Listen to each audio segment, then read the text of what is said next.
ngayon, tatapat ko ngayon yung iPhone na may Ener-Chi. Okay? Let's see what will happen.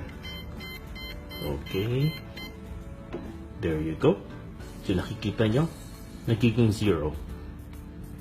Okay? So, pag tinanggal naman yung iPhone na may Ener-Chi, get off. Okay. Wow. Tatapat natin yung Ener-Chi na nakadikit sa iPhone.